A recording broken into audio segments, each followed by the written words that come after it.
Breaking చూస్తున్నాం. Iran అధ్యక్షుడు Ebrahim Raisi helicopter ప్రమాదంలో మరణించారు.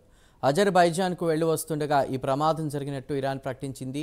నిన్న వాతావరణం అనుకూలించక హెలికాప్టర్ను ల్యాండింగ్ చేస్తున్న సమయంలో ఈ ప్రమాదం జరిగినట్టు తెలుస్తోంది. హెలికాప్టర్ ఆచూకీ కోసం నిన్నటి నుంచి రెస్క్యూ సిబ్బంది ప్రయత్నించడంతో కాసేపటి క్రితం ఆచూకీ లభ్యమైంది. అయితే ఈ ప్రమాదంలో హెలికాప్టర్ పూర్తిగా క్రాష్ అయినట్టు తెలుస్తోంది. ఇరాన్ అధ్యక్షుడు ఇబ్రహీం రైసీతో పాటు ఈ ప్రమాదంలో విదేశాంగ శాఖ మంత్రి కూడా మరణించారు. ప్రమాద సమయంలో హెలికాప్టర్లో ప్రయాణిస్తున్న వ్యక్తులంతా మరణించారని ఇరాన్ ప్రకటించింది. ఈ ఘటనకు సంబంధించిన పూర్తి సమాచారాన్ని మా ప్రతినిధి రామకృష్ణ అందిస్తారు. రామకృష్ణ,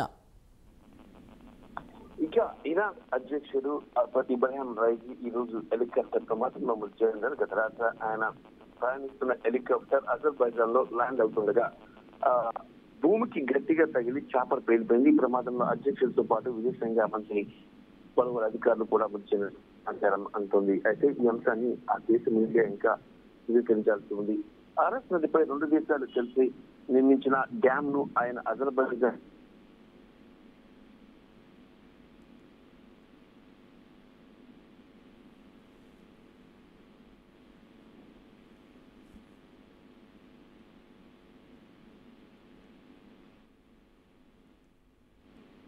రైట్ రామకృష్ణ, చెప్పండి.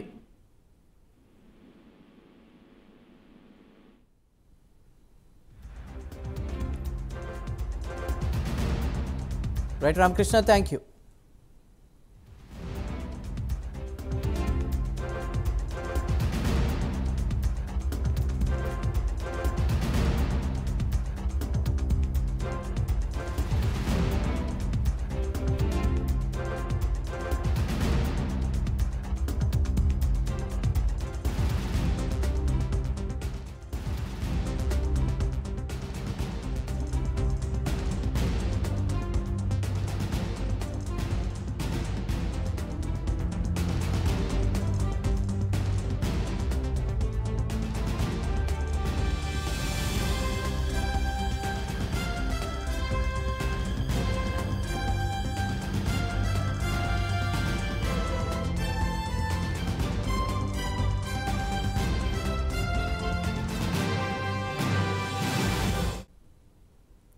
ఇరాన్ అధ్యక్షుడు ఇబ్రహీం రైసీ హెలికాప్టర్ ప్రమాదంలో మరణించారు. అజర్బైజాన్కు వెళ్లి వస్తుండగా ఈ ప్రమాదం జరిగినట్టు ఇరాన్ ప్రకటించింది.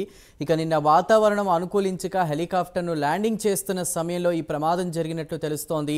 హెలికాప్టర్ ఆచూకీ కోసం నిన్నటి నుంచి రెస్క్యూ సిబ్బంది ప్రయత్నించడంతో కాసేపటి క్రితం ఆచూకీ లభ్యమైంది. అయితే ఈ ప్రమాదంలో హెలికాప్టర్ పూర్తిగా క్రాష్ అయినట్లు తెలుస్తోంది.